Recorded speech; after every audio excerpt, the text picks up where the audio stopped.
de los fármacos de acción específica, los que utilizan receptores. En la presentación pasada veíamos algunas familias estructurales y funcionales de los receptores.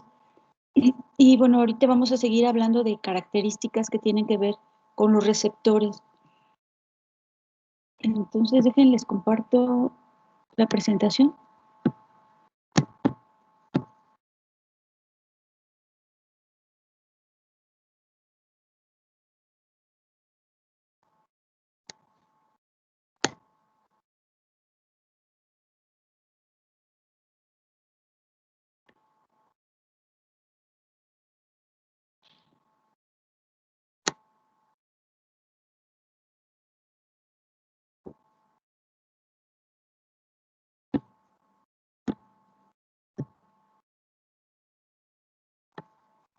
¿Sí se ve la presentación ahí?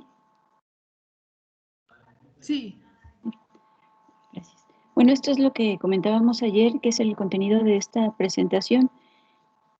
Y bueno, hablando de los receptores, lo que les comentaba también ayer era que pues el número de receptores no es estático.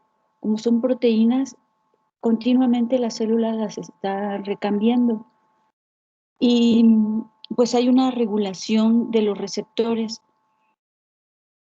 Y esto también no solamente depende de la vida media o del tiempo de vida normal de una proteína, sino también de la presencia del ligando. El hecho de que se esté como estimulando continuamente un receptor, esto puede sensibilizar a la célula y hacer que disminuya su número. Bueno, por ejemplo, la célula regula la respuesta celular. Puede ser que aumente el número de receptores si es que hay poco ligando, y esto sucede sobre todo si el ligando es una sustancia endógena. Si pues la célula necesita una respuesta, una magnitud de respuesta, eso lo trata de compensar aumentando el número de receptores. A poco ligando, digamos que fuera un neurotransmisor o una hormona, las células que contienen esos receptores para esas sustancias van a inducir la síntesis de receptores para que aumente así la respuesta intracelular. Así lo poco que haya de ligando se compense con el número de receptores. Esto llega a ocurrir en caso de que haya un bajo número o una baja concentración de ligando. También puede ocurrir, y la otra situación diferente es también cuando hay una sobredosificación, una sobreestimulación de los receptores. Esto sí puede suceder mucho con los fármacos. Lo que hace la célula es que disminuye, al haber una alta concentración o una estimulación reiterada de los receptores, para disminuir la respuesta intracelular, la célula lo que hace es esconder a estos receptores. Aquí en la imagen se ve algo, bueno, esto que se ve como anaranjado sería la membrana citoplasmática, y esto pues sucedería con un receptor de membrana. Aquí esto que se ve como negro, sería negro con rosa, es un receptor de membrana. Para esconderlo, la célula lo que hace es una invaginación de su membrana celular, y de esa manera esconde a los receptores. Aquí puede ser que esto incluso se despegue y quede como una vesícula en el citoplasma que eventualmente se va a eliminar junto con el receptor. Pero es una manera en que la célula regula la respuesta intracelular. Si a la célula tampoco no le conviene, por un lado, tener a lo mejor poca estimulación o poca respuesta, pero tampoco le conviene tener una respuesta excesiva. Eso implica un gasto de energía a lo mejor innecesario. Entonces, para evitarlo, hace esta autorregulación de receptores, disminuyendo el número de receptores si hay un exceso de ligando. Y esto pudiera suceder en un tratamiento prolongado o algunos fármacos, de hecho, aún cuando aparentemente el tratamiento no es tan prolongado, inducen esto, inducen la disminución de los receptores. Y entonces, aquí también hay después lo vamos a ver, pero aquí también habría como un tipo de tolerancia, porque a la misma dosis que se está administrando el fármaco en un principio, se genera una respuesta, pero si la célula esconde sus receptores, pues la respuesta, el efecto va a ir siendo en magnitud menor, y entonces también aquí se habla de una tolerancia. Aquí sería una tolerancia farmacodinámica que tiene que ver con esta regulación de los receptores. Entonces, esto es algo que sucede. No sé si hay alguna duda, comentario, si se entendió.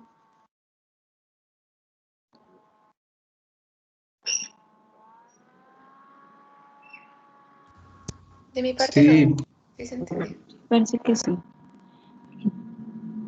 Y bueno, lo otro que sucede, que ya lo habíamos comentado también antes, es que en esta interacción fármaco-receptor hay una amplificación de la señal. Comentábamos en el ejemplo de la epinefrina con su receptor, una molécula de epinefrina con su receptor, después de la amplificación de la señal intracelular, esto genera unas 10.000 moléculas de glucosa, que otro mecanismo pues sería muy complicado que generara esa respuesta. Entonces es muy importante esta amplificación de la señal.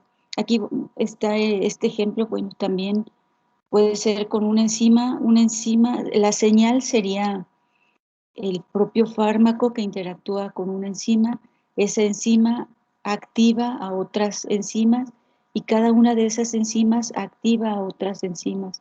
Y de esa manera es como se da esta cascada de señalización intracelular. Entonces, bueno, son dos características que tienen los receptores, esto de autorregularse y también la característica de que con una cantidad relativamente pequeña de fármaco se produce esta amplificación intracelular y la respuesta pues es muy, pues se magnifica que si fuera 1 a 1, simplemente que fuera una reacción, que si el fármaco, su receptor fuera alguna de estas enzimas, pues ahí se viera limitada la señalización. También ya lo habíamos comentado. Y bueno, aquí vamos a ver, este es un tema, todavía tiene que ver con los receptores. Algo que hay que tener en cuenta es que algunos fármacos, al interactuar con su receptor, aunque interactúen con el mismo receptor, ya ven que hablábamos de que hay cierta especificidad. Entonces, un receptor actúa específicamente con cierto tipo de moléculas con las que tiene afinidad y puede establecer estos enlaces. Pero aún así, la respuesta que se genera con esa interacción fármaco-receptor es diferente dependiendo de cada fármaco. Y bueno, hay varias teorías para explicar esto. Son las teorías de los receptores. La clasificación de los fármacos dependiendo del efecto que se genere con esta interacción, estos serían fármacos de acción específica. Tenemos esta clasificación, los fármacos agonistas, antagonistas, agonista parcial y agonista inverso. El agonista es lo que hemos estado viendo. En realidad, en todos los ejemplos hemos hablado de fármacos agonistas. Lo que hacen es desencadenar una respuesta intracelular. Esa modificación y la amplificación, todo lo que veíamos, es consecuencia de la interacción de un fármaco agonista con su receptor y de esa amplificación de la respuesta.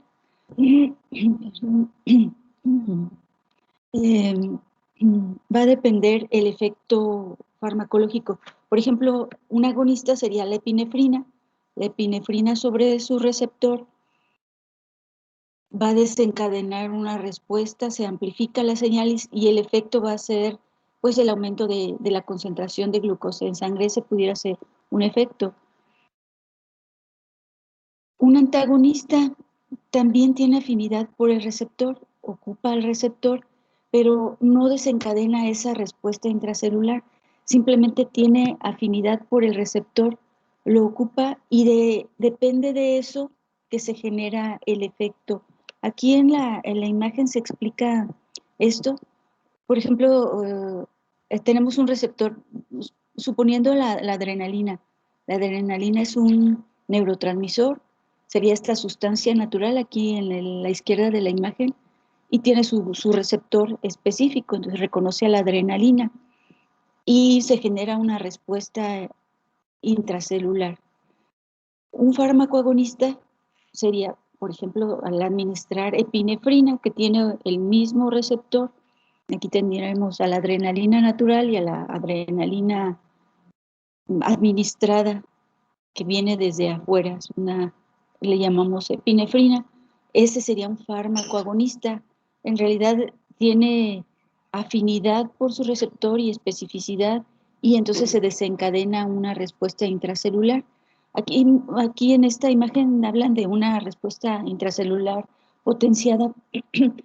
No siempre sucede, pero a veces la sustancia natural tiene un sistema de regulación y es degradada por enzimas y tiene un tiempo de vida media, digamos, bajo. Entonces alcanza a producir su efecto, pero es eliminado de aquí de la biofase. Y muchos fármacos agonistas, al ser sintéticos o al provenir del exterior, las enzimas que degradan al fármaco, a la sustancia natural, actúan de manera más difícil sobre estos fármacos y entonces permanecen más tiempo en la biofase y pueden estar estimulando al receptor de manera más reiterada y eso aumentar la respuesta intracelular. Eso sería lo que hace un fármaco agonista. Aquí en realidad ambas sustancias, tanto la sustancia natural como el fármaco, serían agonistas. Tienen afinidad por el receptor y tienen la capacidad de generar una respuesta intracelular. El agonista, aquí como ven lo dibujan incluso de manera diferente, ni siquiera embona completamente, tiene afinidad porque sí se forman enlaces entre este fármaco con el receptor, es el mismo receptor, pero este fármaco es incapaz de producir una respuesta intracelular. Aquí se va a notar un efecto porque va a evitar que el agonista, ya sea la sustancia natural o un fármaco, una sustancia exógena o endógena, actúen sobre el receptor. Entonces, la manifestación del efecto va a ser consecuencia de ese bloqueo. Entonces aquí tendríamos al agonista y el antagonista. El agonista parcial pues es un fármaco intermedio. Este de plano no produce ninguna respuesta intracelular. El agonista parcial produce una respuesta intracelular, pero de menor magnitud que el agonista completo. Y el agonista inverso, por el contrario, sí desencadena una respuesta intracelular, pero contraria a la que produce el agonista.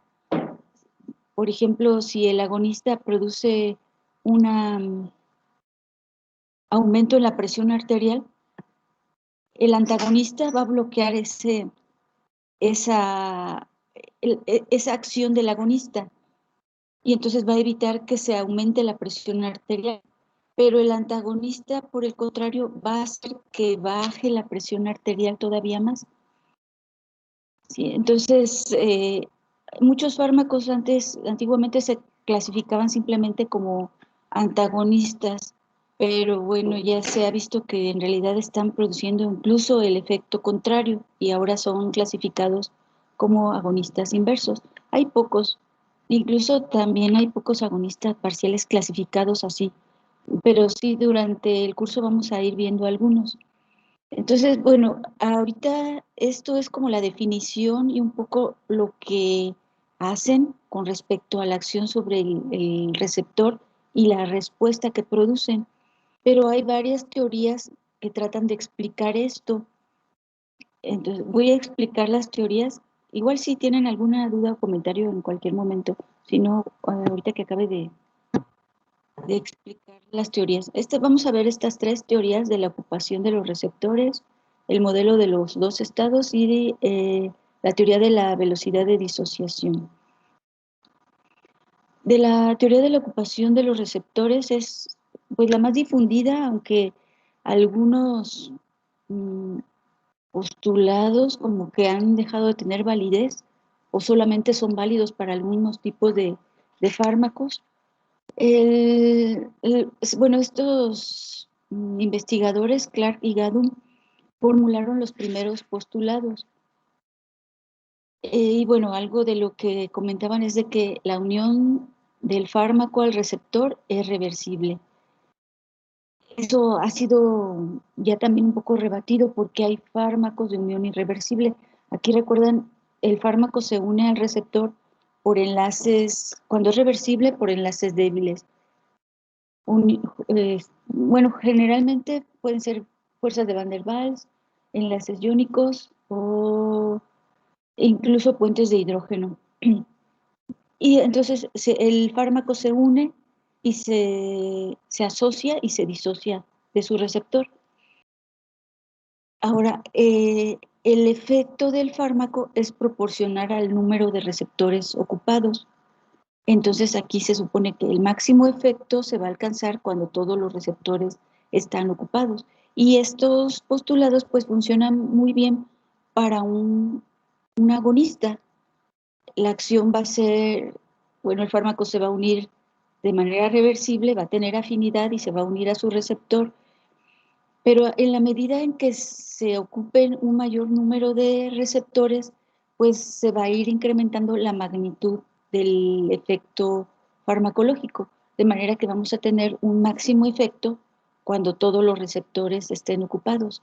Estos postulados pues únicamente explican lo que sería un fármaco agonista. Eh, Pronto, todavía como parte de esta teoría de la ocupación de los receptores, se formularon otros postulados. Estos autores, Ariens y Stephenson, mm, acuñaron estos términos. Una era la afinidad, que es esta capacidad del fármaco de unirse a su receptor de manera específica debido a la complementariedad y la atracción físico-química entre las dos moléculas, entre la molécula del fármaco y la molécula del receptor. Esto, bueno, ya lo habíamos comentado y ellos fueron los que la formularon.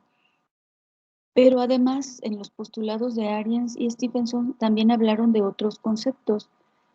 Ariens le llamó actividad intrínseca y Stephenson eficacia. Y bueno, ahora se representa con una letra alfa, la letra griega alfa, y esta actividad intrínseca es la capacidad del fármaco para modificar al receptor y producir una respuesta intracelular. Entonces, esa actividad intrínseca es una característica del fármaco y es lo que va a hacer que el fármaco funcione como agonista o como antagonista o los otros intermedios. Bueno, estos son algunos de los postulados así, los mismos postulados, pero es otra manera de verlos. La intensidad o magnitud del efecto farmacológico es directamente proporcional al número de receptores ocupados, que es lo que habíamos comentado. Van a hacer una práctica en el laboratorio, bueno, la van a poder analizar. Se usa músculo de rana. Entonces, en el músculo de rana es músculo esquelético. Entonces, para que se dé la contracción del músculo esquelético, se manda una señal desde el sistema nervioso central a través del periférico, del sistema nervioso periférico, y libera acetilcolina, es el neurotransmisor. Y entonces el músculo esquelético tiene receptores para acetilcolina. A lo mejor ya hasta la hicieron en fisiología esa práctica. Entonces, pero aquí la idea es que si se adiciona, ahora pues va a estar desconectado, va a estar conectado a una cámara aislada y ahí se le puede ir agregando acetilcolina. Se agrega acetilcolina y se va a ir observando una intensidad de contracción muscular. Esa contracción muscular depende del número de receptores ocupados. Si se añade una pequeña cantidad, pues el número de receptores va a ser menor. A medida que se incrementa la cantidad de acetilcolina, se van a ir ocupando más receptores y va a llegar hasta un máximo de contracción cuando todos los receptores estén ocupados, que es lo que dice aquí el segundo postulado. El efecto máximo se consigue cuando todos los receptores estén ocupados. Y bueno, eso. Y estos dos, pues sería para aquí en este caso, la acetilcolina es un agonista, y entonces estos dos postulados se aplican muy bien. Para otra sustancia, pues también dependerá de la actividad intrínseca, de hecho también de la acetilcolina. En este caso, a lo mejor la acetilcolina tiene una actividad intrínseca máxima, entonces la máxima concentración que se puede obtener es con la acetilcolina, cuando todos los receptores estén ocupados por la acetilcolina. Este es otro, bueno, que tiene que ver con lo mismo, está regido por la ley de acción de masas. El fármaco, como comentábamos, se une de manera reversible, se asocia y se disocia, y en cada asociación se produce una activación de los receptores. Esto también dice la teoría de la ocupación de los receptores. Entonces, por cada ocupación se va a producir una respuesta intracelular. Y así, entonces, para la teoría de los receptores, la clasificación de estos fármacos depende de la actividad intrínseca. Tenemos un fármaco agonista que produce un efecto máximo cuando todos los receptores están ocupados, pero además porque tiene una actividad intrínseca máxima, que aquí se representa como alfa igual a 1. El antagonista también ocupa los receptores, tiene afinidad por los receptores, pero no tiene actividad intrínseca, su alfa es igual a 0. Simplemente va a ocupar los receptores. El agonista inverso va a tener una, no es negativa, perdón, aquí, es positiva porque es mayor que 0, es de entre 0 y menor que 1, mayor que 0 y menor que 1, si es una actividad intrínseca entre el agonista y el antagonista. Para que sea agonista tiene que ser 1, para que sea antagonista tiene que ser 0, pero puede haber valores intermedios, mayores, alfa, sí, aquí no, perdón, sí está bien, este es el agonista inverso. Sí. El agonista inverso, sí, perdón, estaba leyendo mal. El agonista inverso tiene una actividad intrínseca negativa, por eso es capaz de modificar al receptor, pero de manera inversa a lo que lo hace el agonista, por eso su efecto es contrario. Y el agonista parcial, aquí sí, tiene una actividad intrínseca incompleta y es un valor entre 0 y 1. No sé si aquí quedó claro o hay alguna pregunta o comentario.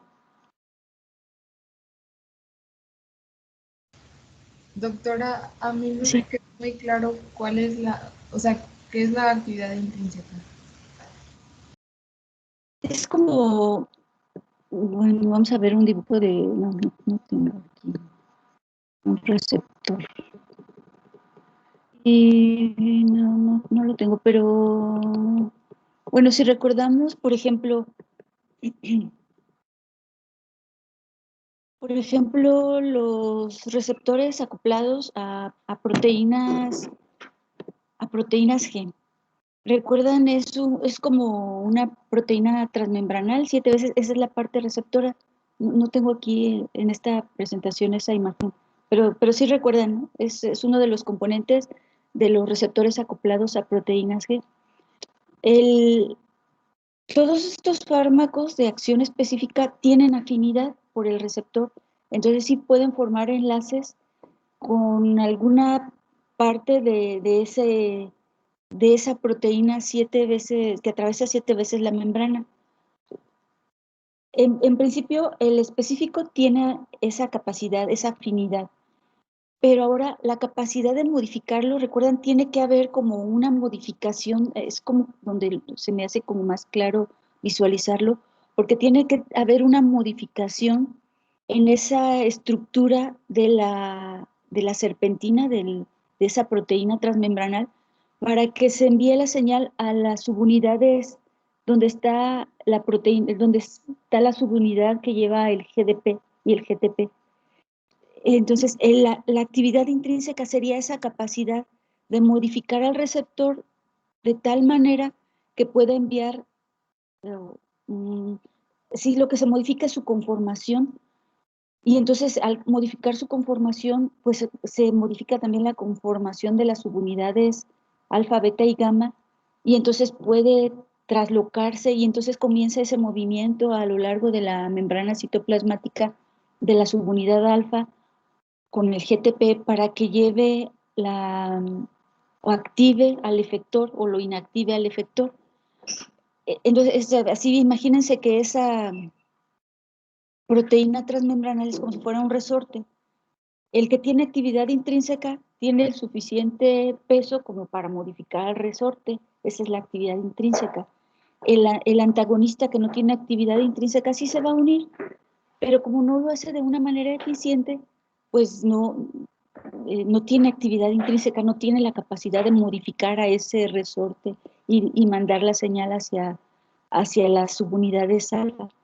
Entonces simplemente se va a formar el enlace. Sí tiene afinidad porque sí se forman enlaces, pero no tiene la capacidad de modificarlo.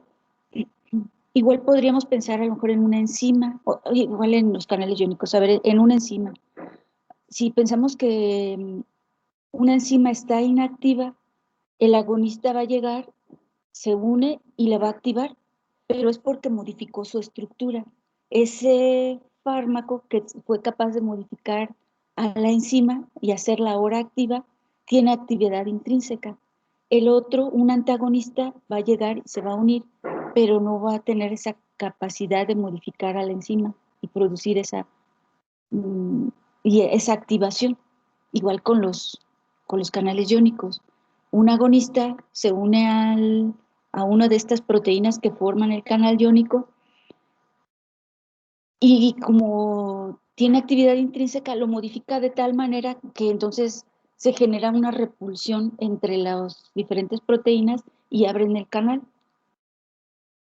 El que no tenga actividad intrínseca simplemente va a llegar y ocupar el espacio. Sí va a tener un efecto porque el efecto va a ser como consecuencia del bloqueo de la llegada de una sustancia endógena o de un agonista en general, ya sea endógeno o farmacológico. Sí, entonces, es esa capacidad para modificar al receptor. No sé si queda un poco más claro. Sí, doctora, muchas gracias. Sí, de nada.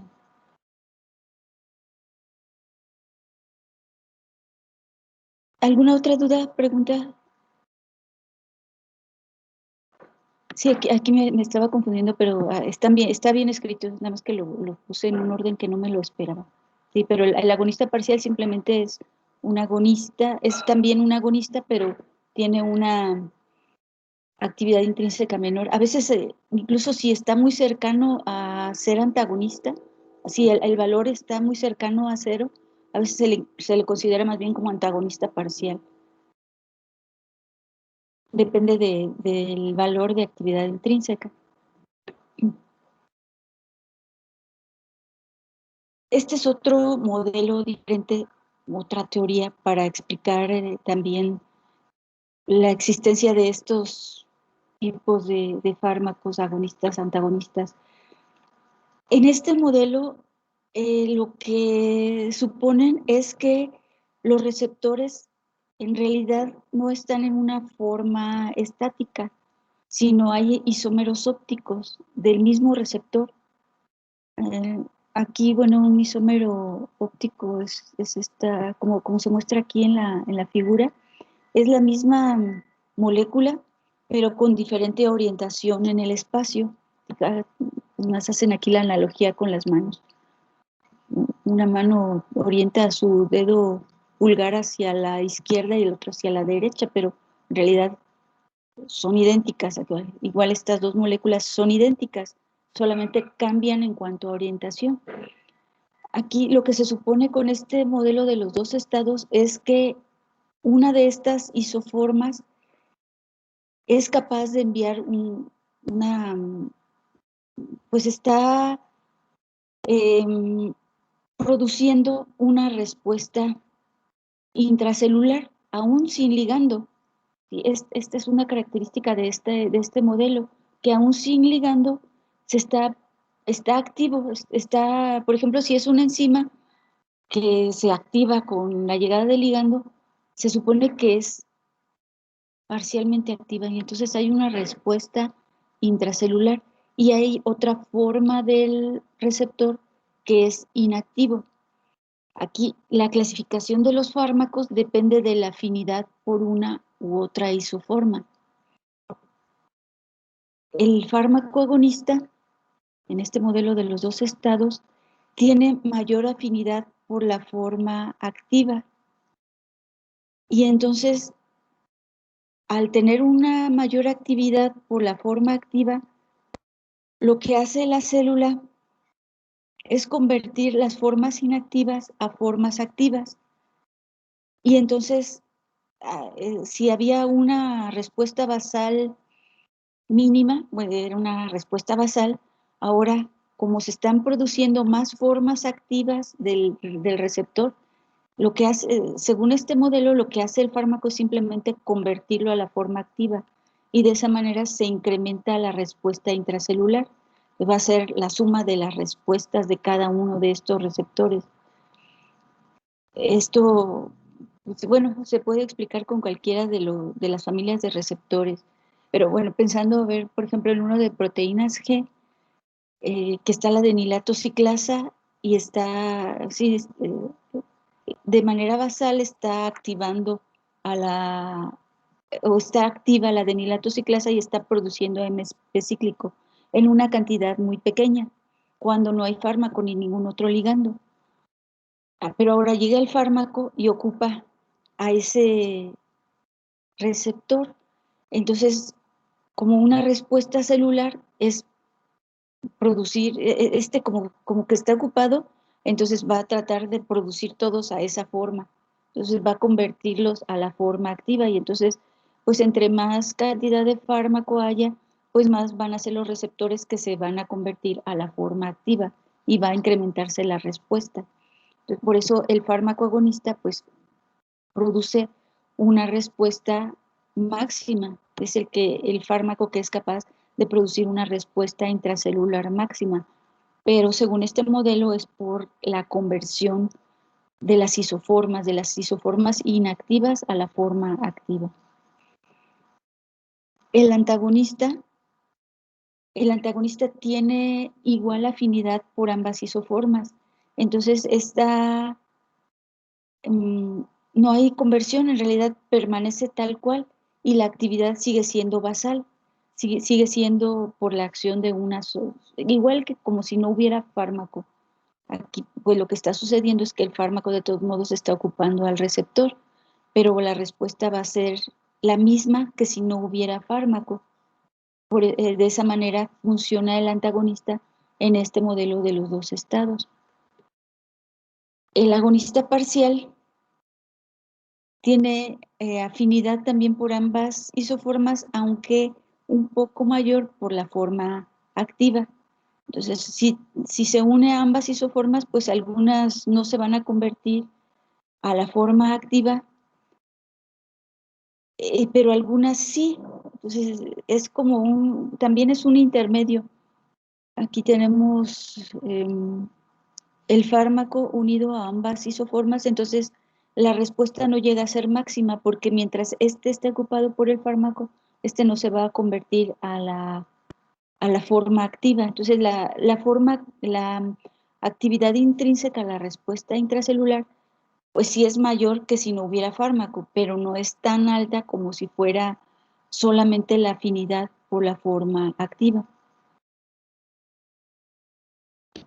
Y en el agonista inverso, aquí sí, este fármaco tiene afinidad mayor por la forma inactiva y entonces las formas activas van a tender a convertirse a la forma inactiva. Entonces vamos a tener más receptores inactivos y entonces la respuesta basal no se va a dar. Si la respuesta con estos fármacos va a ser aún menor que la basal, por eso se tiene al parecer como si fuera un efecto contrario. Sí, aquí luego el agonista mm, ponen el ejemplo de el agonista es una llave que abierta y entonces se está llenando la cubeta. Esa es una analogía.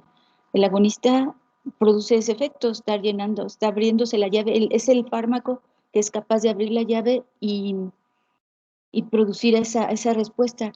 El antagonista pues simplemente va a cerrar la llave y no va a dejar que el agonista la abra. El agonista parcial la abre, pero la abre poquito. Entonces se va a llenar la cubeta, pero lentamente. Y el agonista inverso lo que va a hacer es sacar el agua de la cubeta. Y bueno, con este modelo de los dos estados se explican las cuatro tipos de fármacos, el comportamiento de los cuatro tipos de fármacos. No sé si queda claro este modelo. Yo sí tengo una duda con respecto a cómo funciona el antagonista.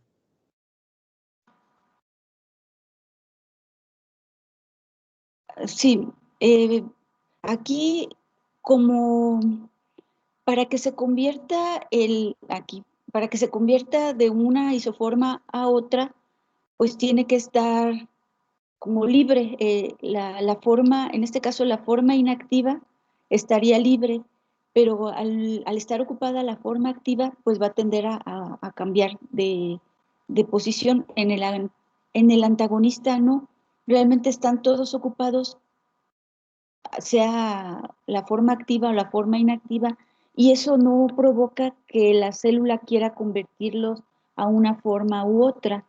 Entonces, las isoformas quedan igual y la actividad es basal, sigue siendo basal, porque no se está modificando esa actividad o no se está modificando ninguno de los receptores realmente.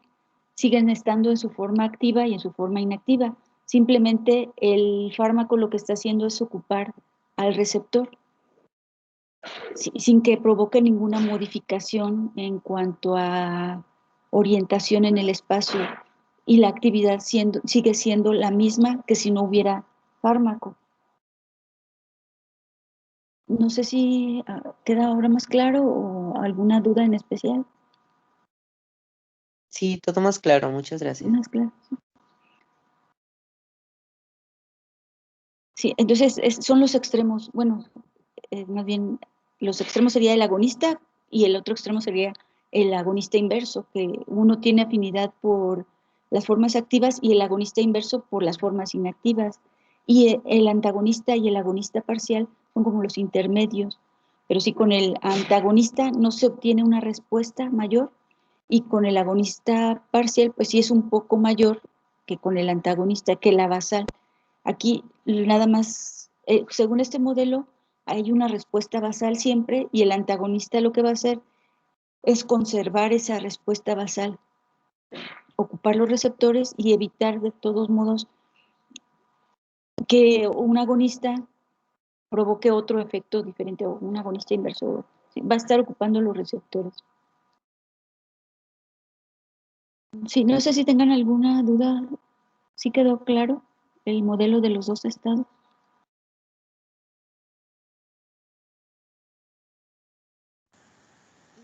Doctora. Sí. Sí, Sí, a ver quién me iba a Bueno, hablar. Ivonne. sí. ¿No tendría más sentido que los antagonistas fueron los que realizan una contraria o que causan una forma inactiva? A ver, ¿me la puedes repetir? Porque como que se cortó un poquito. A ver. Es que está fallando el internet. A ver si ya te oí. A ver, otra vez. Es que, bueno, tenemos la forma antagonista, ¿no tendría más sentido que esta fuera la que se encarga de cambiar a los receptores a una forma inactiva? Sí, podría ser, pero lo que pasa que el antagonista, el agonista inverso, que es este, tú decías que este mejor fuera el antagonista, lo que pasa que el antagonista inverso provoca una respuesta todavía menor que el agonista. Por eso les ponía la analogía de sacar el agua. Entonces, con este modelo, el agonista inverso pues sí va a provocar un efecto todavía más intenso porque está inactivando. Entonces aquí sí no hay ni siquiera una respuesta basal. En la analogía de la cubeta, a lo mejor la respuesta basal sería que la llave estuviera goteando. Esa sería la respuesta basal. El antagonista va a ocupar al receptor y va a evitar que la llave se mueva. Entonces va a seguir esa respuesta basal. Es como si no se modificara, ¿sí? Entonces va a ser esa respuesta basal. El agonista, pero su efecto va a ser consecuencia de que el agonista no va a ser su efecto. Por ejemplo, sobre todo hay esta clasificación en fármacos que tienen que ver con la presión arterial. El agonista es un fármaco que, por ejemplo, la epinefrina, de hecho, produce un incremento en la presión arterial. En la analogía con la llave sería el fármaco que abre la llave más, va a aumentar la presión arterial. El, el antagonista va a ocupar la llave y va a evitar que el agonista la abra. Entonces, la acción del antagonista va a hacer que regrese al estado basal. Simplemente va a evitar que el agonista vaya y abra la llave y provoque un aumento en la presión arterial. Entonces lo va a regresar a un estado basal. ¿Cuál sería un estado basal? Pues una presión arterial mmm, equilibrada. Y en el caso de la llave, pues va a permitir que siga goteando, que es lo basal. El agonista inverso, ahí les decía, vamos a ver después cuando veamos esas clasificaciones, hay fármacos agonistas inversos. Ese antagonista inverso a lo mejor lo que va a hacer es cerrar completamente la llave y entonces ya no va a haber ese flujo basal. Se va a notar un efecto también en la disminución de la presión arterial, pero a lo mejor incluso menos que el equilibrio. Va a bajar un poco más por este efecto de antagonista inverso. Y es la explicación según el modelo. Entonces, sí, no es que el antagonista simplemente ocupa el receptor para evitar que el agonista haga su efecto, pero manteniendo como un estado basal. Y ya, tanto el agonista parcial, bueno, el agonista parcial, el agonista total y el agonista inverso sí van a mover la llave. Lo que van a hacer los agonistas total, el total va a abrir completamente la llave, el parcial la va a abrir un poco más y el inverso la va a cerrar, la va a mover en sentido contrario. Si los agonistas tienen esta capacidad de modificar al receptor, el agonista inverso entonces lo convierte a las formas inactivas para que no haya ni siquiera una respuesta basal. Sí, el antagonista pues los mantiene así, como van a estar ocupadas ambas isoformas, la célula no ve la necesidad de modificarlas y de cambiarlas de orientación. Entonces las mantiene así y la respuesta se mantiene tal y cual, o se mantiene como la basal. No sé si te convenzo o sigues pensando que debiera ser.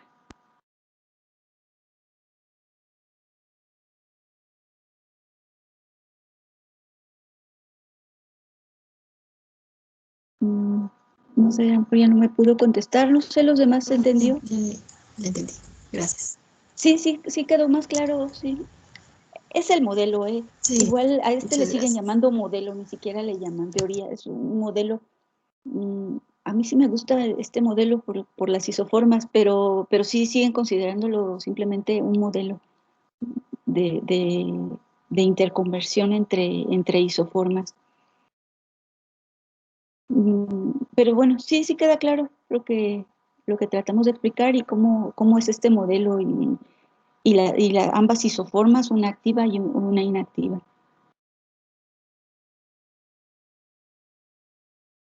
Y bueno, esta es la otra teoría, la teoría de la velocidad de asociación-disociación. Esta teoría no le puse quién es, pero se apellida Patton, el que elaboró esta teoría.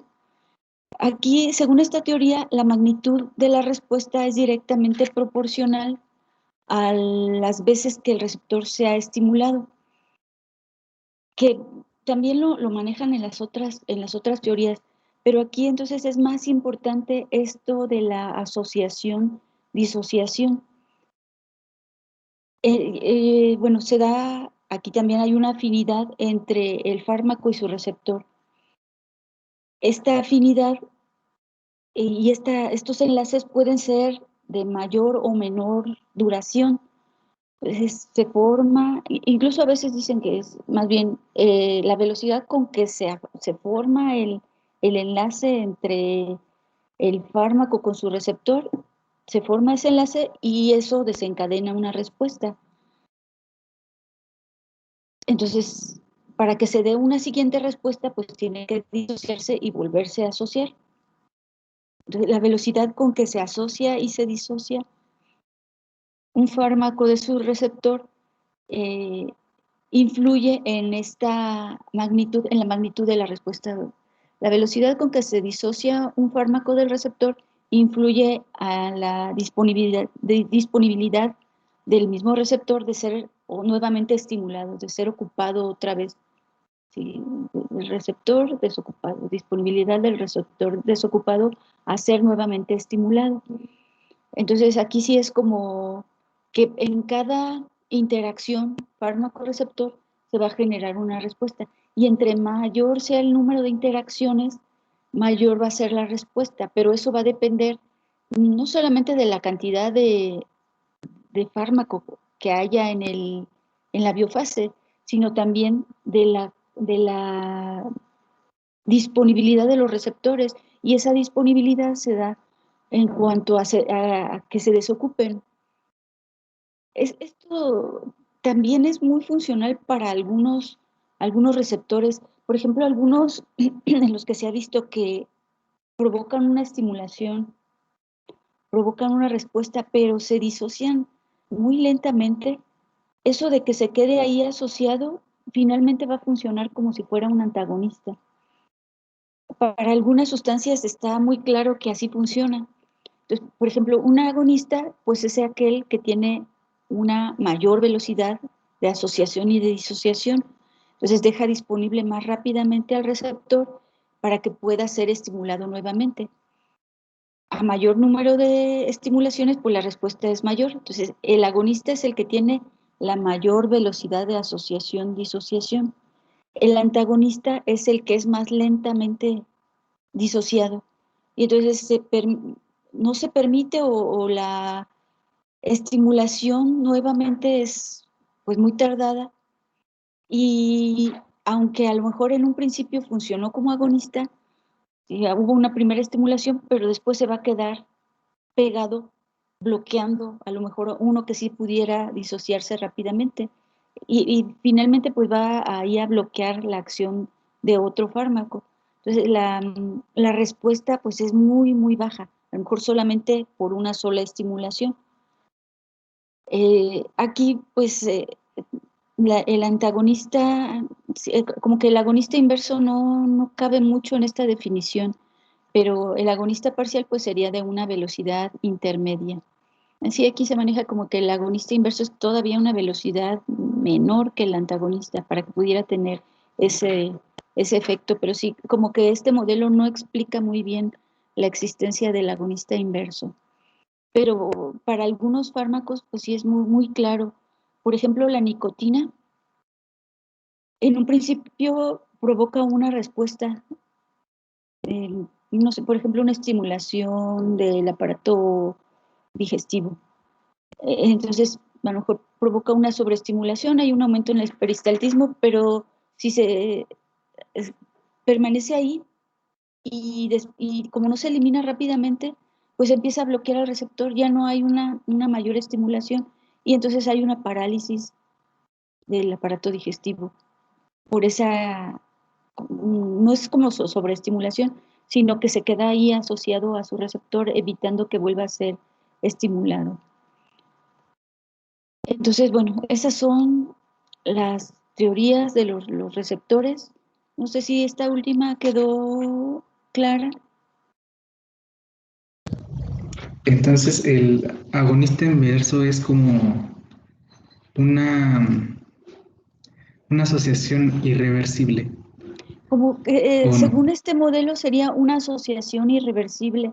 Sí, a lo mejor el antagonista sería todavía reversible, pero muy lentamente. A lo mejor formó algunos enlaces más o menos estables, pero sí el agonista inverso podría considerarse ese que forma enlaces covalentes y ya, pues evita que de alguna manera, de ninguna manera se vuelva a poder estimular el receptor.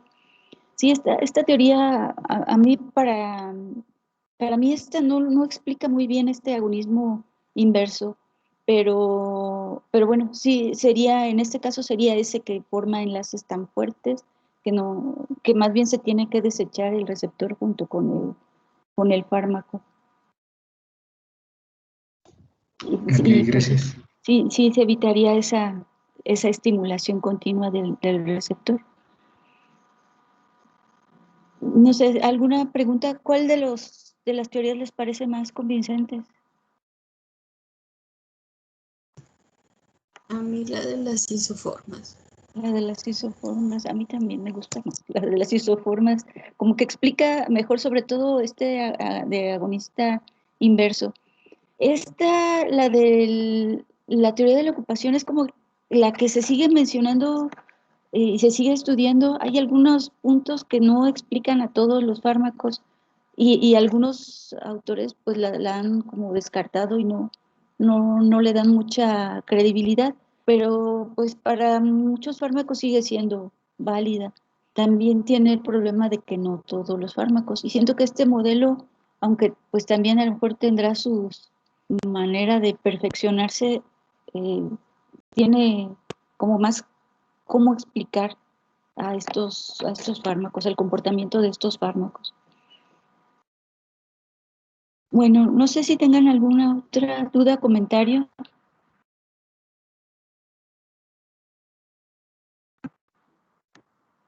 Bueno, parece que no. Bueno, no sé. Si no, pues hasta aquí le dejamos por hoy y ya continuamos mañana con la siguiente parte de esta unidad. Gracias, doctora. Gracias. Gracias a ustedes, que Gracias, tengan bonito doctora. día. Gracias, Igualmente. hasta mañana. Gracias, doctora.